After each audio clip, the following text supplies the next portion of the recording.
வணக்கம். இன்று வெள்ளிக்கிழமை. எனக்கு இன்னைக்கு விடுமுறை. என் பையனும் லீவ்ல தான் இருக்காப்புல. ஒர்க் ஃப்ரம் ஹோம்ல இருக்காப்புல.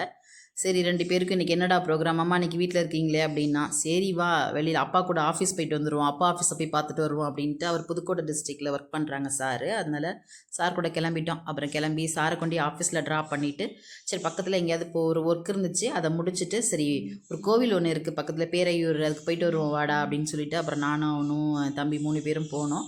அங்க நடை சாத்தியிருப்பாங்கன்னு தெரியும். ஏன்னா மணி ஆல்ரெடி 1:30 ஆயிடுச்சு. அப்புறம் போனதும் அங்க குளத்துல மீன் நெறைய இருக்கு. பொறி போடுங்கம்மா அப்படின்னு சொன்னாங்க. சரின்னு வாங்கி உண்மையிலேயே கோவில் நடை திறந்திருந்தா கூட நான் அர்ச்சனை பண்ணிட்டு சாமியை கும்பிட்டுட்டு வந்திருப்பேன். இன்னைக்கு இந்த ஆக்டிவிட்டி எனக்கு ரொம்பவே ரொம்பவே ரொம்பவே பிடிச்சிருந்துச்சு. ரொம்ப ரொம்ப நாள் ஆச்சு இந்த மாதிரி மீன்லாம் பார்க்குறதெல்லாம். உட்காந்து ரசித்து நேரம் ஸ்பெண்ட் பண்ணது. குட்டி குட்டி மீன் அவ்வளோது பெரிய மீன்லாம் நிறையா இருக்குது. அப்புறம் பொறி போட்டு நானும் அவனும் அப்படியே குளக்கரையிலே உட்காந்துருந்தோம்.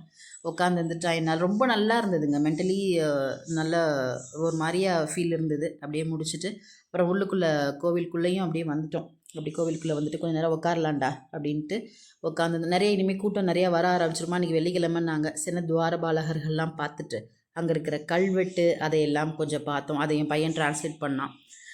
போட்டு பார்த்தான். அதில் இந்த காலெல்லாம் அழகாக வரைஞ்சி எப்படி நின்று உள்ளே போகணும், எந்த இடத்துல கை வச்சு கும்பிடணும் அப்படிங்கிறது எல்லாமே அதில் அப்படியே வரைஞ்சிருக்காங்க. அதுக்கப்புறம் கல்வெட்டில் வந்து அபுகர் அப்படிங்கிறவர் வந்து ஏதோ 16ஆம் நூற்றாண்டில் இந்த இடத்த எல்லாம் நிலங்கள் கொடுத்துருக்காங்க கோவிலுக்காக. அதோட அர்ச்சனை பூஜைக்காக பயன்படும் அப்படின்னு சொல்லி கொடுத்துருக்காங்கன்னு இருந்துச்சு. அப்புறம் அதெல்லாம் அப்படி பார்த்துட்டு உட்காந்து கொஞ்சம் பேசிகிட்டு இருந்துட்டு அப்புறம் எங்கள் சார் ஃபோன் பண்ணாங்க. வாங்க எனக்கு ஓரளவுக்கு ஒர்க் முடிகிற மாதிரி இருக்குது அப்படின்னாங்க. சரின்னு அதுக்குள்ளேயுமே 3:30 ஆயிடுச்சு.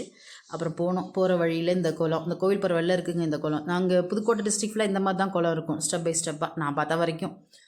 நம்ம இந்த சைடில் இருக்கிற மாதிரிலாம் இருக்காது. அங்கே வந்து இந்த காரைக்குடி டைப்பில் சின்ன வீடு ஒன்று இருந்தது. ஒன்று நிறுத்திட்டு ஒரு ஃபோட்டோலாம் எடுத்துகிட்டு ரொம்ப நல்லாயிருக்கு. இது மாதிரி சீக்கிரமே ஒரு வீடு ரெடி பண்ணணும்டா வெளியில் எங்கேயாவது. என்ன தான் நம்ம மாட மாளிகை அப்படிலாம் இருந்தால் கூட நம்ம இன்னொரு இதில் இதில் இந்த மாதிரி கட்டடக்கலையை பார்க்குறப்ப ஒரு பிடிச்சி போயிடும். அப்புறம் ஆஃபீஸ்க்கு வந்துட்டு அப்புறம் பார்த்தான் அவங்க அப்பா ஆஃபீஸ் எல்லாம் ஃபுல்லாக பார்த்தான்.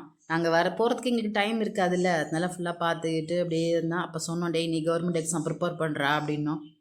ஓகே பார்க்கலாம் அப்படின்னா. அப்புறம் அவங்க ஒர்க் முடிஞ்சதுக்கப்புறம் லஞ்சுக்காக பக்கத்தில் உள்ள ஹோட்டல் கூட்டிகிட்டு போனாங்க. வாங்கி நல்லாயிருக்கும் இந்த என்ட்ரன்ஸை பார்க்குற நீங்கள் நினைக்கவே மாட்டீங்கங்க. உள்ளே போனால் செம்மையாக இருக்குது ஹோட்டல்.